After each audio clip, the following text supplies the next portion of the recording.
On the curse of untouchability, the Dalits of India. Being an Indian born and raised in India and fairly educated in India's history, untouchability is not a rare or uncommon concept for me. Many people living in the south of Asia, and almost every single person inhabiting the subcontinent of India, have heard and are aware of the concept of untouchability. For those of you who are completely clueless about the concept of untouchability, please read on, for this essay aims to address exactly that. So what exactly is untouchability? Well, to put it succinctly, untouchability is a form of social institution, a social practice, that legitimizes discrimination, exploitation, humiliation, and exclusion of certain groups of people who are deemed to be untouchables or pariahs or outcasts. These so-called untouchables are considered the lowest of the low social group that undertakes the lowest of the low occupations such as cleaning, sweeping, skinning, washing, tanning, manual scavenging, fishing, etc. These jobs are generally regarded by upper castes as polluting or dirty activities, thereby leading to untouchables being regarded as polluted and dirty. Now, although untouchability is a social evil found in many parts and cultures across the world, including in countries such as Tibet, Japan, Korea, China, Somalia, Nigeria, France, and Yemen, in this essay we will only be discussing untouchability in the subcontinent of India. In India, the institution of untouchability is closely associated with the rigid and dogmatic caste system, which originated in ancient India and continues up until this very day. The social evil of untouchability has been a part of Indian society for centuries now, stretching back to ancient times. It is the practice of ostracizing a group of people deemed untouchables due to their low position in the caste system. They form the lowest stratum of the Indian caste system. In India today the untouchables are commonly referred to as Dalits, even though the official term assigned by the Constitution of India is scheduled castes and scheduled tribes. The term Dalit means broken or scattered and is a self-applied term for anyone that falls outside of the traditional Hindu caste hierarchy. In ancient India, these groups were excluded from the fourfold Varna system of Hinduism as described in ancient texts such as Manusmriti. Varna refers to a social class in the hierarchical caste system, and Manusmriti ranks and describes the four Varnas into which people were divided. The first Varna comprised the Brahmins, who were priests, Vedic scholars, and teachers. The second Varna comprised the Kshatriyas, who were the rulers, warriors, and administrators. The third Varna comprised the Vaishyas, who were farmers, merchants, and agriculturists. And the fourth Varna comprised the Shudras, who were the servants and laborers. These Varnas, or classes, were considered to be idealized human callings. People falling into one of these four Varnas were called Savarna Hindus.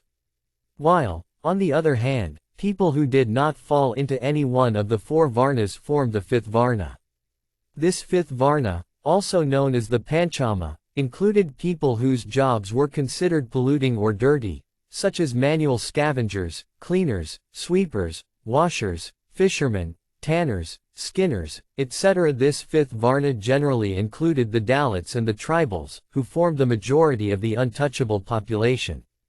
The people of the fifth Varna were known as Avarna Hindus.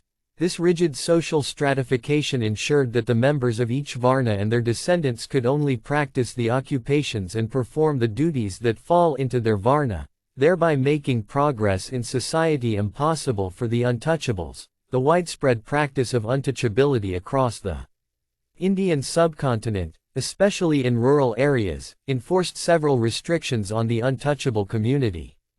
For instance, the untouchables were prohibited from the following practices: entering places of public worship, using common village roads, using common public properties and resources such as ponds, taps, wells, temples, etc., wearing sandals or holding umbrellas in front of upper caste members, using the village cremation and burial grounds, entering the houses of upper caste members, marrying upper caste members, eating with upper caste members, sitting with upper caste members even in schools, using the same utensils as the upper caste members, etc.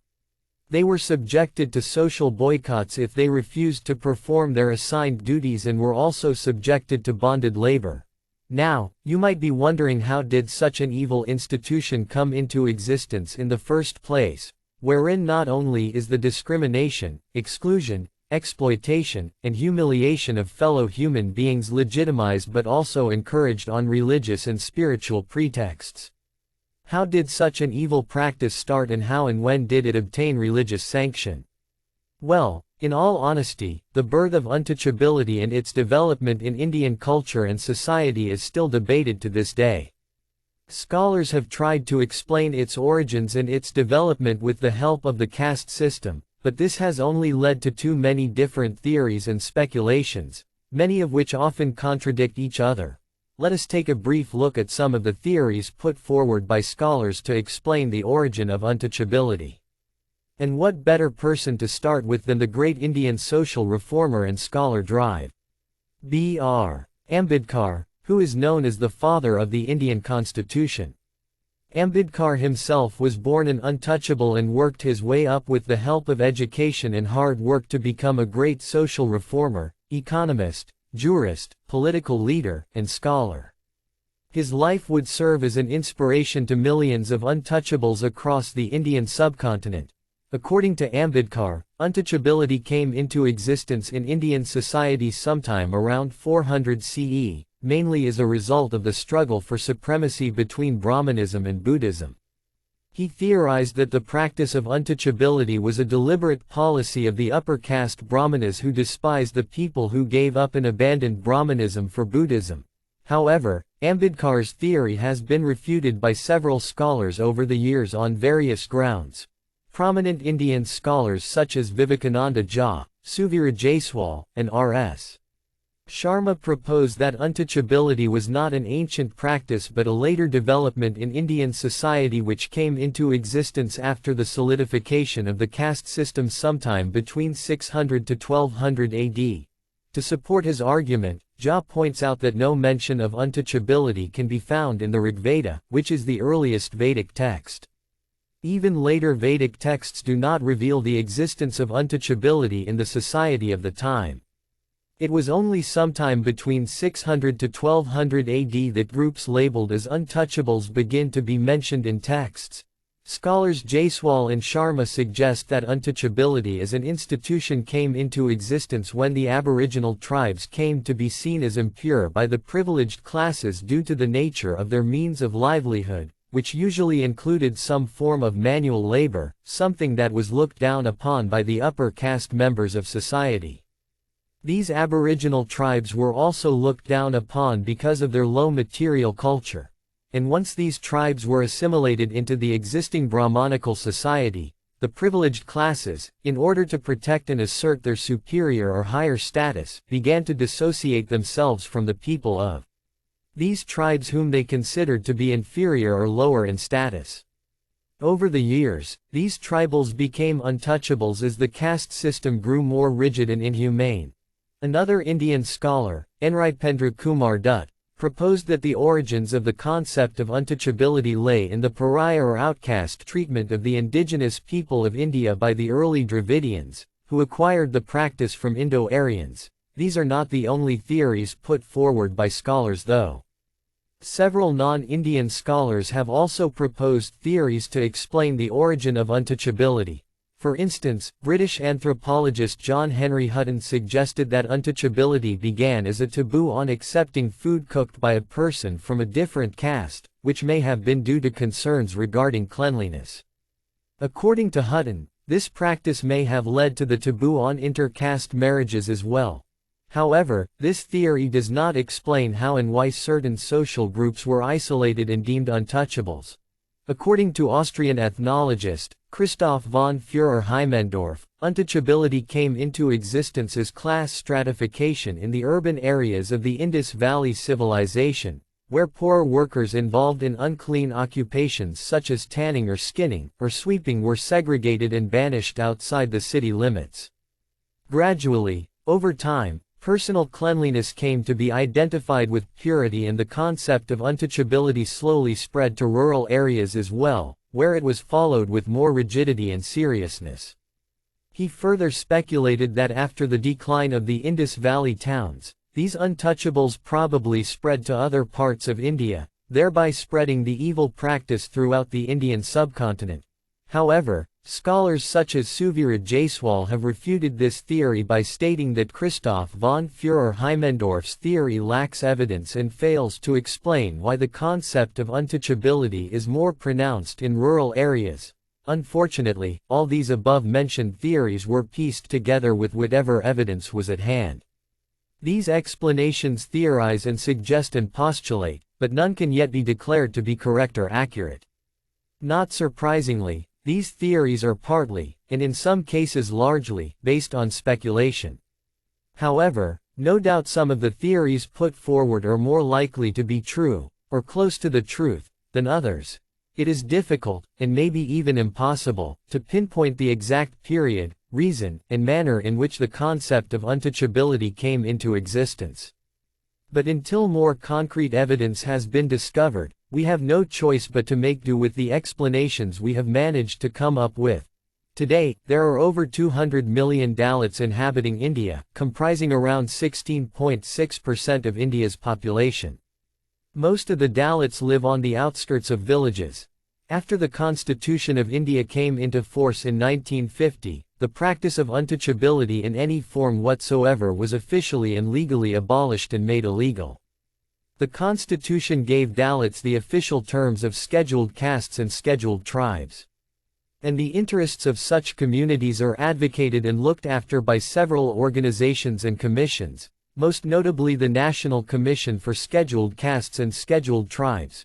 Further, steps have been taken in public services and educational institutions for people belonging to the scheduled castes and scheduled tribes communities, such as guaranteed seats and quotas in educational institutions and at central and provincial levels of public services, as well as other concessions.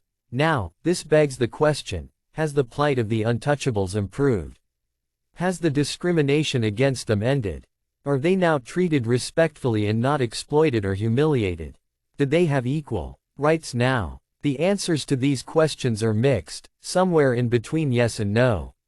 Although the situation and status of Dalits have improved a lot compared to the past, that is before the Constitution came into force, the truth is that discrimination against them still exists across India. If one pays attention to the news and happenings of contemporary Indian society, one would hear of disturbing instances of discrimination against what many upper caste members still consider untouchables. The Dalits are still at times treated as outcasts, especially in the rural areas of India. They are still at times treated with contempt, and humiliated, exploited, and excluded from society, again mainly in rural areas, where the concept of untouchability and the caste system are still rigid and adhered to. Dalits are still at times beaten, harassed, and even killed by upper caste members for committing acts they are not supposed to do as per tradition. Many are still forced to practice the humiliating occupations of their ancestors and are denied opportunities for advancement. Needless to say, this needs to stop. The discrimination the Dalits face must come to an end at any cost. Any and all religious or spiritual sanctions given to the institution of untouchability must be discredited and abandoned. The concept of untouchability did not, does not, and will never have any moral, spiritual, religious, social, or political force. Such an evil practice cannot be justified by any means, and it is time the people of India realize that this evil and inhumane practice of dehumanizing a fellow human being must be put to an end at the earliest. Is this easier said than done? Of course, it is. To actually accomplish such a task will be quite difficult but not entirely impossible. It may take years, maybe even a century or two, to finally, completely, and absolutely rid our society of this evil practice.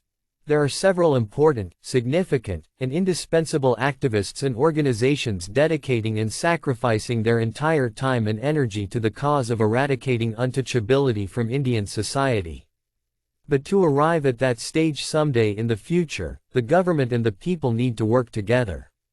The change must come from both ends, that is, from the top through legislation and severe punishment for continuing its practice, and from the bottom by educating and informing the masses and getting them to change their regressive mentality, especially in the rural areas where the practice of untouchability is still rampant and is in existence sometimes openly and sometimes in secret. However, the people of India need to realize and understand that no matter how many laws are passed to prevent the continuation of untouchability and no matter how severe the punishments ascribed for breaking those laws, the real change shall only come when the people change their backward and inhumane mentality towards such marginalized groups. True change in society can only come from the people that comprise it, not from external structures and institutions like governments.